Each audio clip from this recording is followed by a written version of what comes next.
a show that tackles the big issues affecting the BVI and the rest of the Caribbean. Searches for answers to today's big questions and gives viewers a unique perspective on developing stories.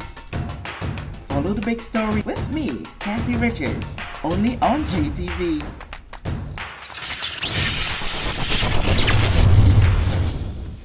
This show is brought to you by the National Bank of the Virgin Islands, Cyril B. Ramney Tertola Pier Park, NV Salon Spa Nail and Barbershop, the Wellness Center, Medical and Behavioral Health Clinics, HOV Medical, and Digicel. Sign up for Digicel Plus Home Light Bundles, faster internet, movies, and sports.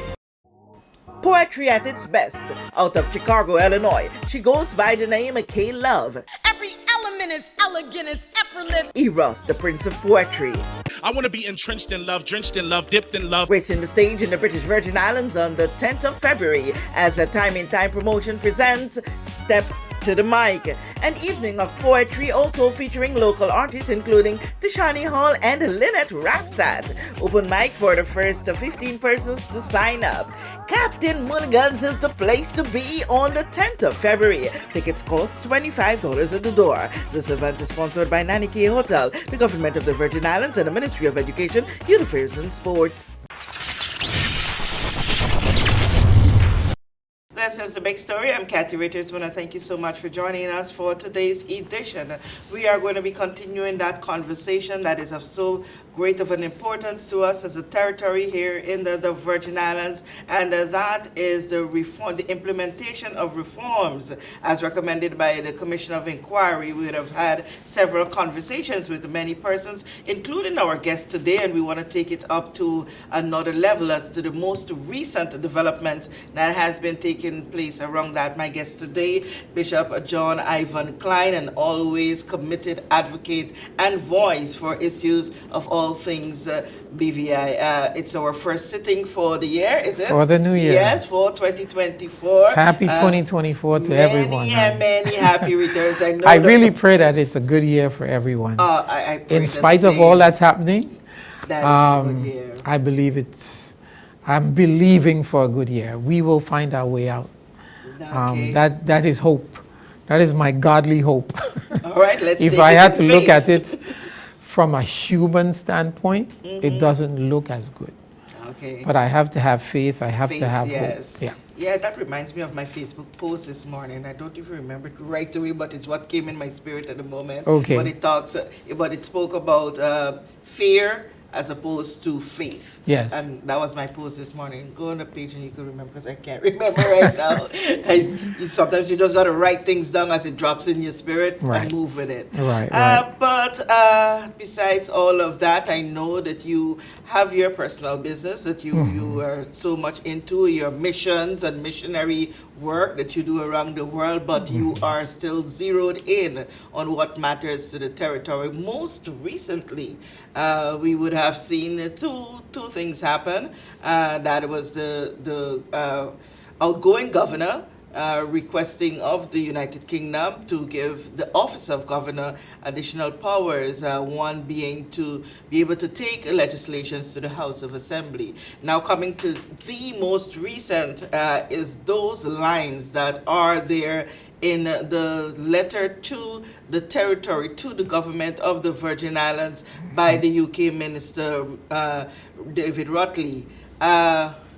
I know you would have read it, and there are some key lines that needs to be paid attention, not to be taken very lightly, and it's saying to us in many ways, we say things in these letters to you, in these reports to you, and it seems to be flying over your head and being taken lightly. There is no playing around with words in this instance. Do this, or my governor will be empowered to do what's necessary. And what can one say? It does appear that some of what the UK have been saying has been taken lightly. So I think it's a double-edged sword, Kathy. I think while I believe that the order in council should have been lifted. It shouldn't have been there in the first place, because every country has its own idiosyncrasies in terms of governance. The UK has its issues. I was reading an article the other day about corruption in government. So you're going to find that, and we have to mitigate those things at the polls. But we are here, and it's there. And so they have stopped short of suspending the Constitution. And now they have said, okay, the measure between suspending your Constitution and the implementation of the recommendations, if we don't get it, is giving the governor more powers so that he has the ability to move it forward. On the other side, that's one side of the sword. On the other side, you have our government. You know, Kathy, sometimes I like to choose my word carefully, but there seems to be, it's an appearance that some of this stuff could have been done in a more timely manner. It seems to me that after listening to the opposition with their press conference after the announcement of the governor, who were clearly against giving the governor more powers in the House, that they are not included in helping to move this stuff forward. And one can only question why this premier and government insist on doing things themselves when they have such a pool of resources, Or alone. Or alone, when they have such a pool of resources in the House that they can draw on for the good of the country. Let's put the politics aside. This is the country at stake. And the people are saying to you, we don't want to see the UK heavy hand. But you have a role to play. And the UK is saying, because they have the power to do it, if you don't implement, then we will step in. I don't know if you can blame them because they have the power, they have the right. I would like to see more accountability, really from the public standpoint, placed on our government for deliverables. I would like to see our government being more inclusive in terms of governance. You have the Ronnie Skelton, Julian Fraser, Marlon Penn, Mitch Turn, all of them are now in their third, fourth, fifth term. They know this stuff. Whereas on the other side, you have more green politicians. Why not for the good of the country? Come together, decide what needs to be done, who will do what, when it will be done.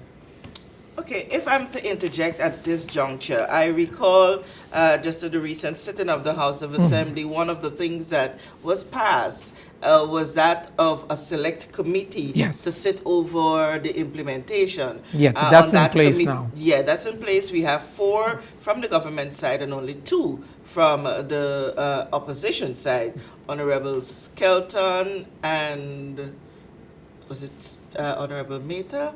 I can't remember clearly, but while Honorable Skelton was on the floor, he indicated that they would love to include Honorable Penn as well on that. We don't know where that has gone, if at some stage that is going to happen. But what I would have heard from the opposition side and on an individual basis in a conversation, I would have heard one of those legislators say to an individual, while you may have an issue with the premier himself as it relates to how he's handling this matter, I will continue to work with the premier and the government to ensure that this happens, because whether it be plainly said in that setting, Natalio or battalion, whoever comes there, this is a situation that we have to deal with. Of And national proportion. It is of national Yeah, proportion. yeah. And whether or not I have an issue, yes, there are things that I'm totally against, but in this moment, it's all about territory. And that's maturity. Yeah. That's a mature position, that we weren't sent here by the people to contest an election. The election is over. Over. We're not sent here to just see how many brownie points we can get until we get to the next election in election day, 2027. yeah. We are sent here to deliver for the people, to ensure that we have good governance, to ensure that the quality of life and the standard of living for the people of these Virgin Islands can be raised, whether it's through healthcare, whether it's through providing jobs, whether it's through infrastructure development, whether it's through whatever the case may be, clean air, environment, whatever it is, deliver something. But don't get in the House of Assembly every week or every other week and just pontificate.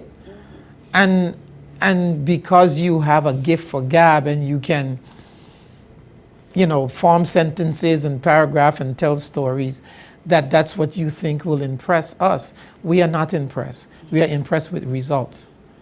And that's, I believe, what the UK is saying.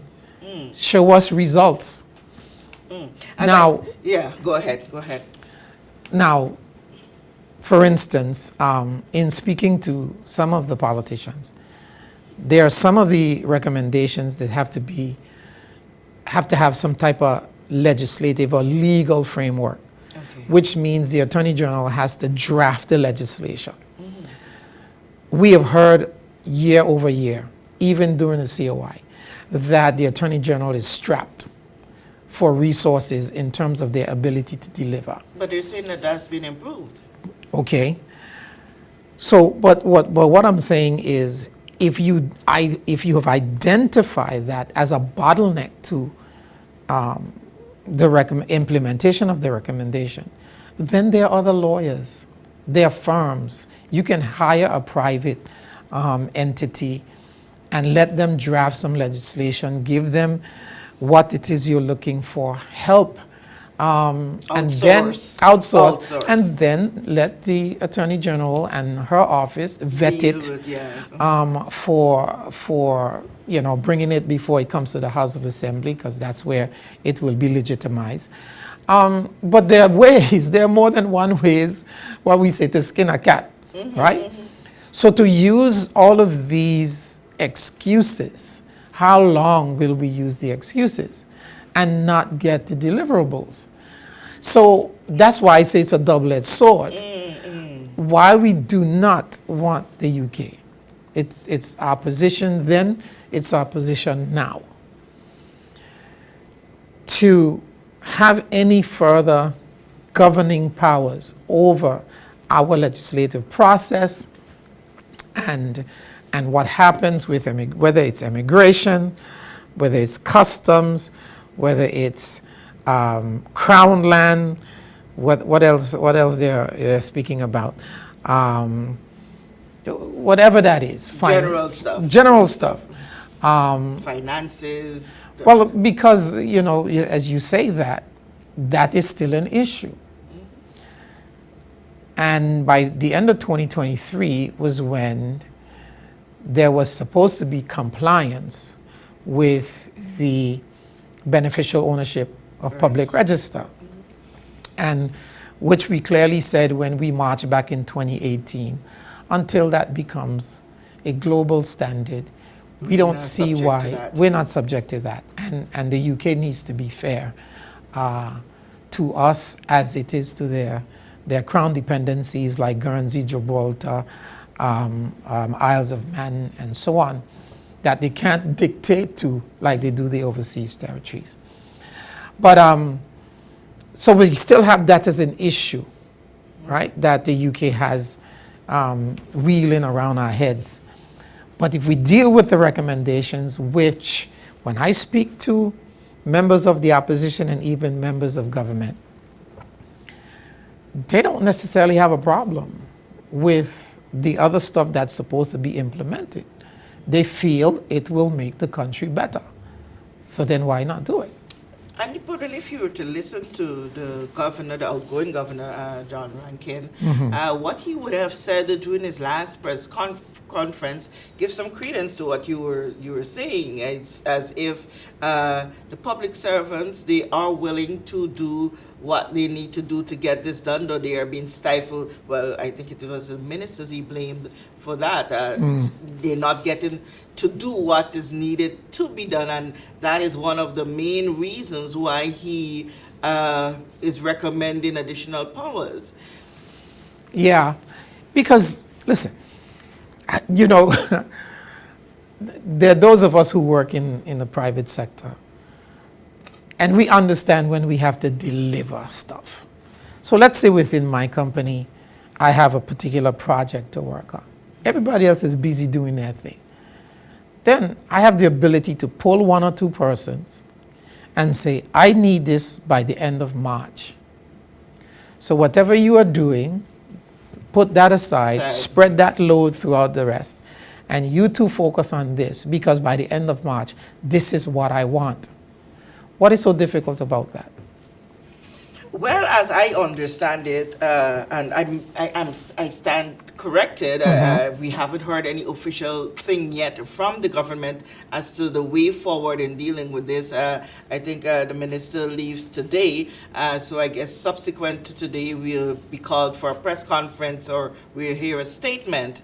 But what I am picking up from the ground for persons who seem to be very close to these issues is that our government is confident that within their current framework, they can still deliver those recommendations by the May deadline. May 31st. May 31st deadline. So the question is, are you just comfortable operating with a hammer over your head before you do anything? Because you had 18 months, and you didn't get it done in 18 months. But now you are committing to doing it in 16 weeks. 16 weeks only? Yeah, about 4 months. If you take But February, what is it? March, April, May.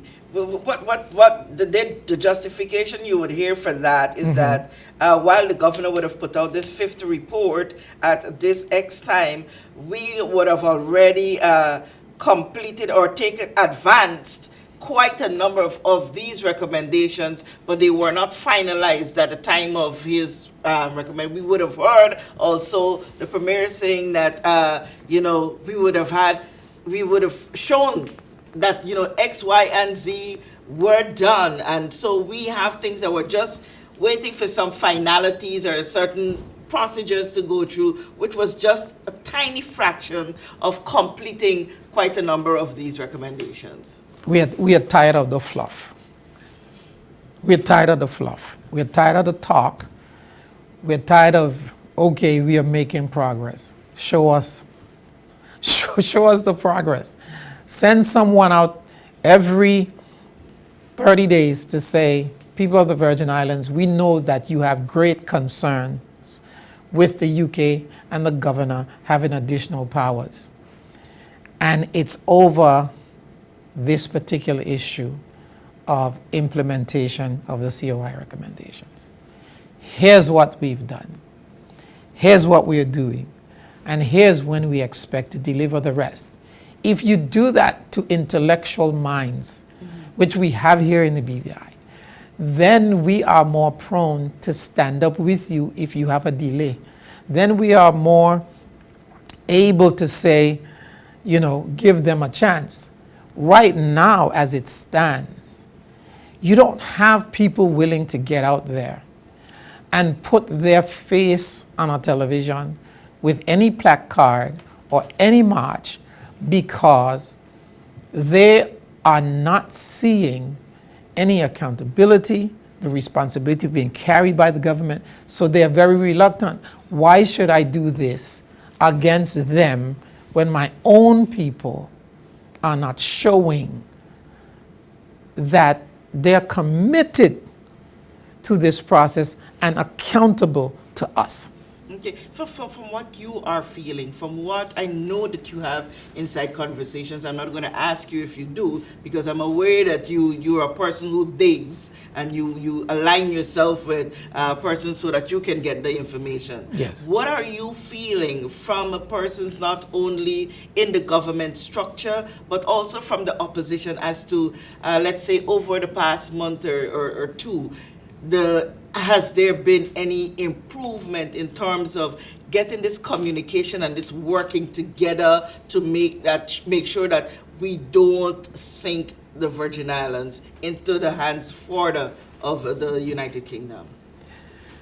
The only thing that I've been able to gather is, as you just mentioned, that committee, oversight committee has been put in place. But even with the OT minister being here, there was no collaborative effort between the government and the opposition. Oh, they've been meeting separately? Yes, as to what is supposed to be our collective position going into this meeting. You know, if you go to the UK's MO around the world, it's always divide and conquer. You know, that's how they are.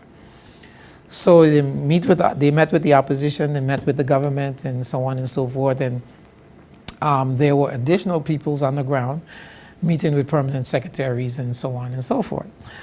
But maybe we ain't supposed to know that, right? But why not? Huh? Why not?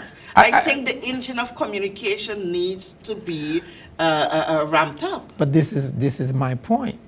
We cannot just one person and the other four that's in cabinet can't have all the information and we not know. We sent you there, and this is what they miss, you know, Kathy.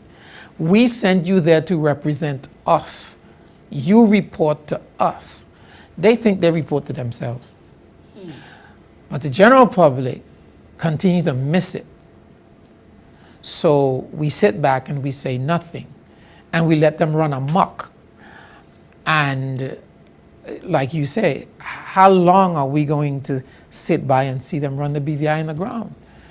You and I on this show have spoken about, if you look regionally, the things that have been going on. I was in St. Kitts, and I was speaking at a church anniversary, and the Deputy Prime Minister for St. Kitts was there. And I had to say to him, I commend you.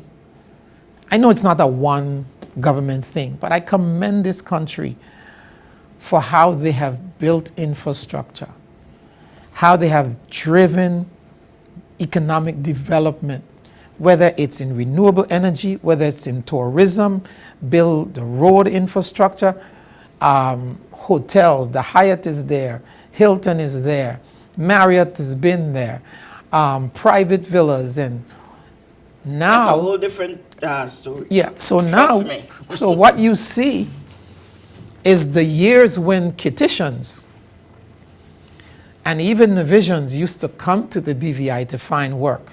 They're not coming anymore. Because they have it home. Exactly. Why am I going to come here and work for $1,200 to $1,500 and pay $800 to $1,000 in rent when I can stay home and make a living? And that's what they have done. Speaking to and listening to the guy from Cayman Island, you know, he said, we are selling an experience. In our destination, that's what we're doing. We're selling an experience. We are selling satisfaction. That our citizens and residents must be satisfied with where they're living. Two, if you are a visitor, tourist, whatever, a business person, we want you to be satisfied with what you experience here. We're selling an experience. What are we selling in the Virgin Islands? The question is what? What is it? Economic opportunity? Where? Infrastructure, pleasantries? Where? When you have to hit a pothole every 100 yards. What are we selling? Our our greatest tourism asset, which is our oceans.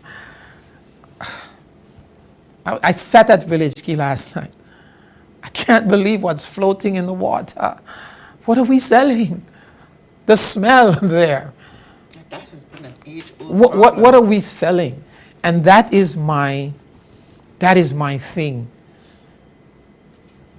We just cannot continue like this. Have we lost pride? Are we tired? We've lost our way. We have a deficit of leadership in the country.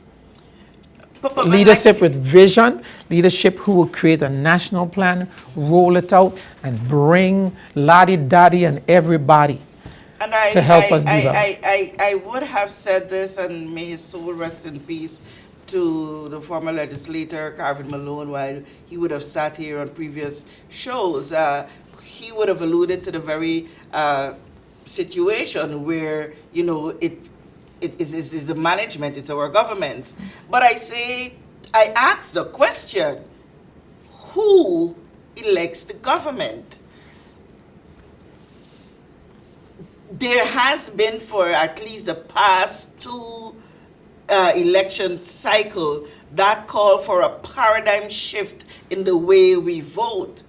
But yet, it we fall back into the same trend. How and when do we move to that stage of realizing that this can no longer be friends and families, parties and associates, but look deep and find what we really need if we are to dig ourselves out from that situation, like we now find ourselves where now we sit with our tails between our legs like puppies, and you have a hammer over your head, and only then you can move. Only then you can move. When? Every time they raise the hammer, you move. When do we change from that, and how? You know, one would hate to see governments fail, because when the government fails, the country fails. Yes. And it sets us back. And sometimes it is necessary, even if it's for an exercise, to call a vote of no confidence on a non-performing government.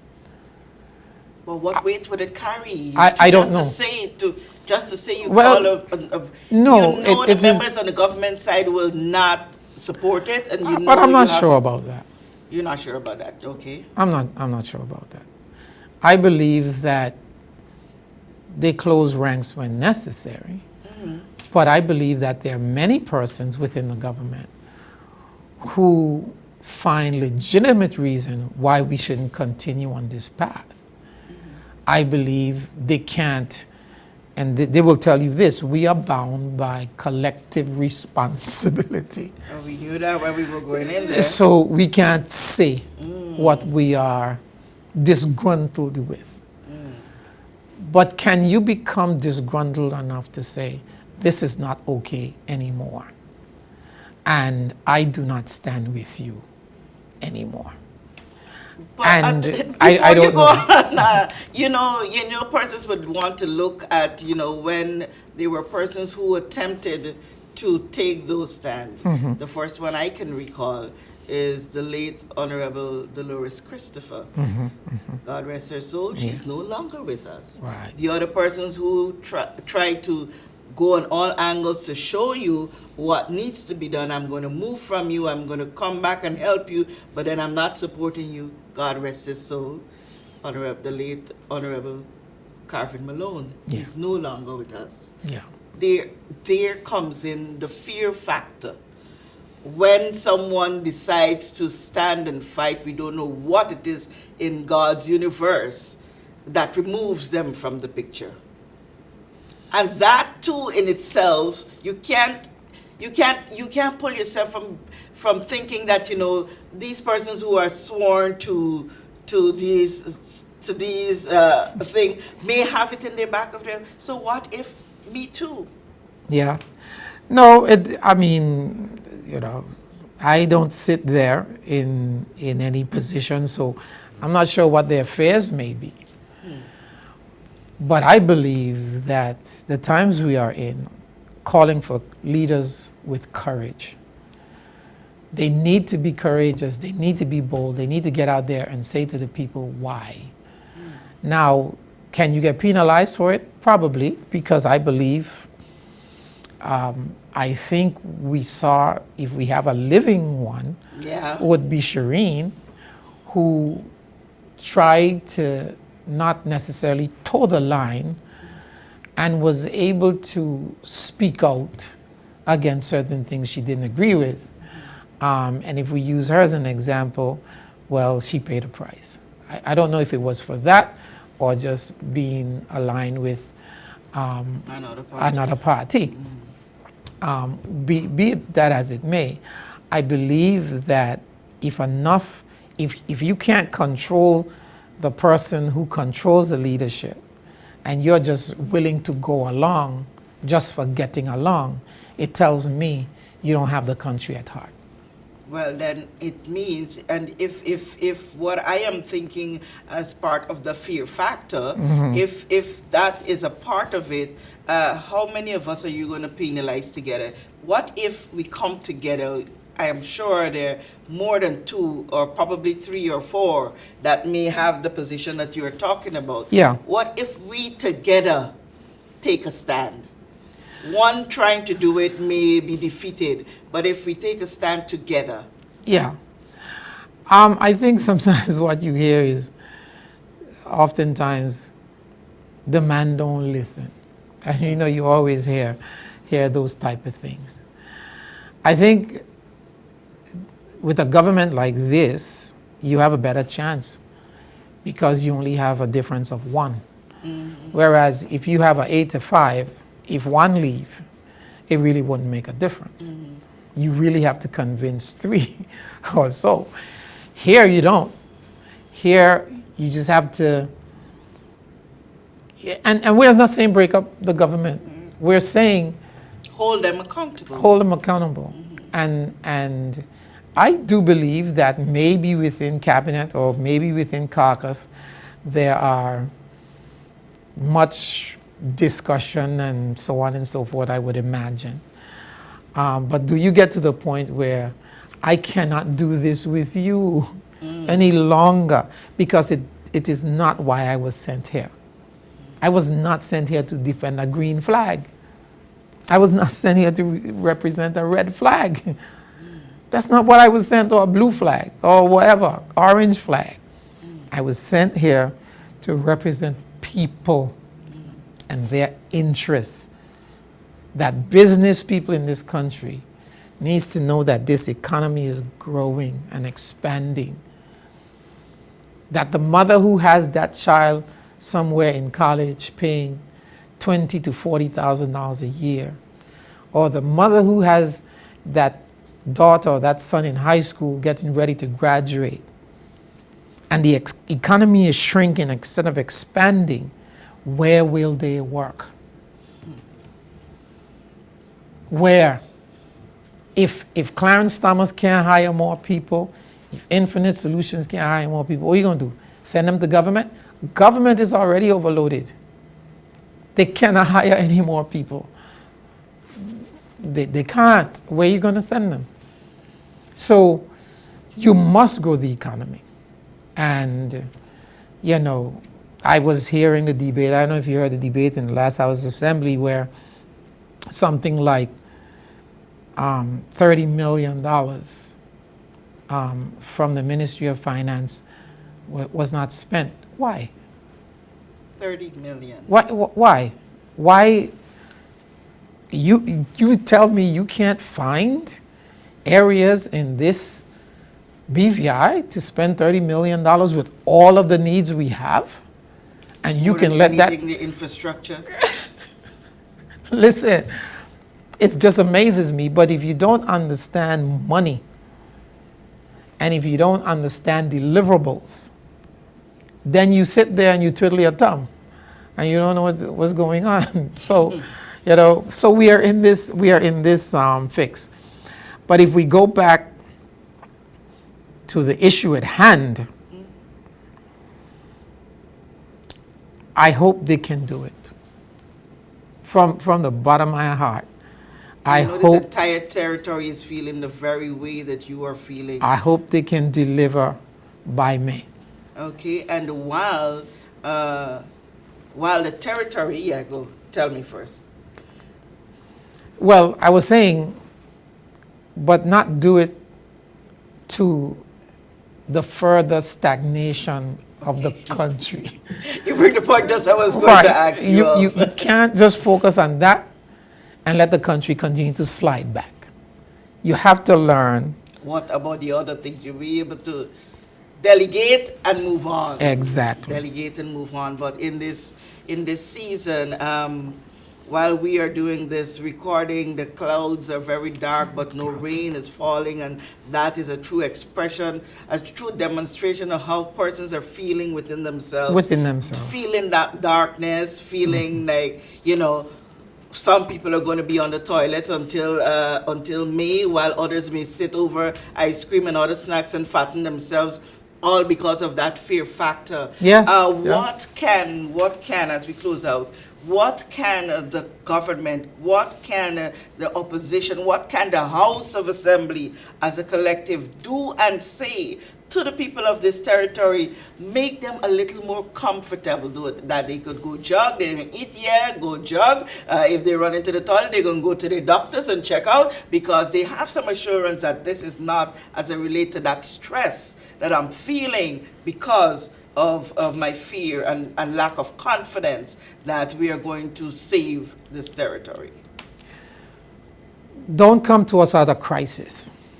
Okay. The last time they wanted to come together, it was crisis because the governor made an announcement. Come to us out of concern for our needs. Lay down your guns.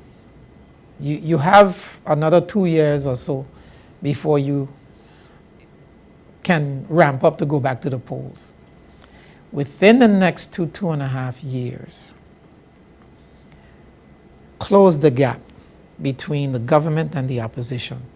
Sit around a table and say to us, you sent 13 of us here, and this is our plan to deliver for you on every front, not just COI recommendation. That is one of the biggest distractions right now, simply because every 4 months you hear the governor come out, nothing is being done, I'm going to do this, I'm going to do that, and it distracts. But on every front, you are willing to deliver for us. And we are engaging the collective capacity, political, intellectual, educational, everything within this house to deliver for you. Over the next 3 years, you will see the road from King Garden Bay to Joe's Hill resurfaced with proper drainage. You will see From Beef Island Bridge, come straight downtown. East End is that's just a royal colossal mess, right? You're going to see the incinerator up and running, because the incinerator will cost $30 million. So how could you send $30 million back when you have a problem with burning garbage? I mean, that's... And they've given assurance that Right. this is going to be fixed. I spoke with Mr. Solomon just the other day, and, so we just wait and see again. Yeah, but we've been saying that, it's been a year. We were talking about that during the election when it had the big fire, right? So it's been a year. I mean, does it take that long? I don't know. Okay. So I believe that's what the House of Assembly need to say to us. Okay. They need to come together under that umbrella, not because you have a threat and now you're going to lose power in the House. Then you come to us and say, put your marching shoes on, let's get ready. No, we have other concerns. Okay. So That's what I would say. Bishop, as while we would always say we don't leave it all on the government, we as a people have our part to Absolutely. play. You are one of great influence in this territory. What would you say in 30 seconds to the people of this territory so that we remain assertive, confident, and deal with faith and not fear? Well, faith, one, we need to go back to our foundation. We have a godly foundation. When people have a godly foundation and they operate in faith, then their fears go out the window. At least it's much less. So I don't have to fear whether or not if I speak, I'm going to be victimized and so on and so forth. So my godly foundation is what keeps me strong. I know God is backing me up. Secondly, recognize that we cannot continue to live under colors. We need to vote for the best minds and people who have this country at heart. And when they do that, when you do that, your vote is your voice. Hold them accountable. Hold them accountable and say to them, we sent you there for a reason and we're not seeing a reason. So we have that. Our vote is our strongest voice, and we the people must hold these guys accountable. We can't just be against the UK. Okay. Bishop, it's as always an interesting conversation. I wish sometimes we can just go on until we run out of words, but we're on the tyranny of the clock. But it just came right back to my spirit, the post that I would have made on my personal And it's a pages. good place to end. Yes. It's such a good place to end. Very often I feel fear, but I always choose faith. Yeah, and with me too. Yeah. The people may think because I speak, I don't feel fair because I know how it can be. Yes. But I have to rely on my faith. Awesome. Thank you for your time. Thank you for joining us and sharing in this conversation in the way that you can look forward to another edition of The Big Story. I'm Kathy Richards. Thank you for joining us.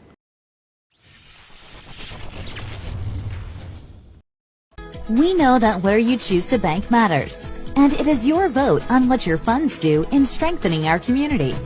As your official Bank of Paradise, we invest and support the lifeblood of our economy by helping in the realization of personal goals for homeownership, education, and entrepreneurial visions, which support small businesses. We make it our place to connect with persons and worthy causes, and we have been doing so for more than 30 years. Where your money goes and what your dollars empower are your choice. And we thank you for choosing us, a bank that gives where it matters the most, for you, for our community, and a happier tomorrow. The National Bank of the Virgin Islands.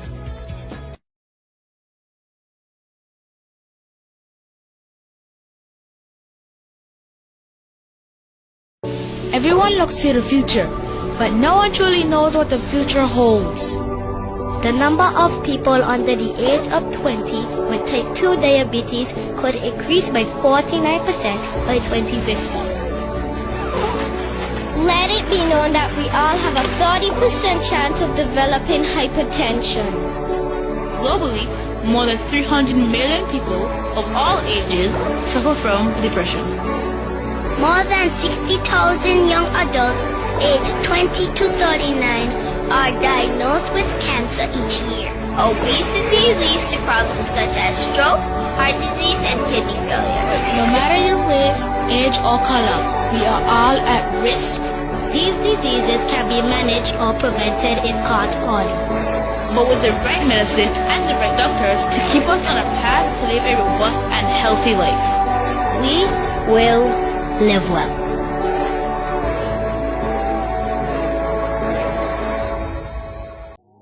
Poetry at its best. Out of Chicago, Illinois, she goes by the name of K Love. Every element is elegant, is effortless. Eros, the Prince of Poetry. I want to be entrenched in love, drenched in love, dipped in love. Gracing the stage in the British Virgin Islands on the 10th of February as a Time in Time promotion presents Step to the mic. An evening of poetry also featuring local artists including Tishani Hall and Lynette Rapsat. Open mic for the first 15 persons to sign up. Captain Mulligan's is the place to be on the 10th of February. Tickets cost $25 at the door. This event is sponsored by Nanny K Hotel, the Government of the Virgin Islands, and the Ministry of Education, Youth Affairs and Sports.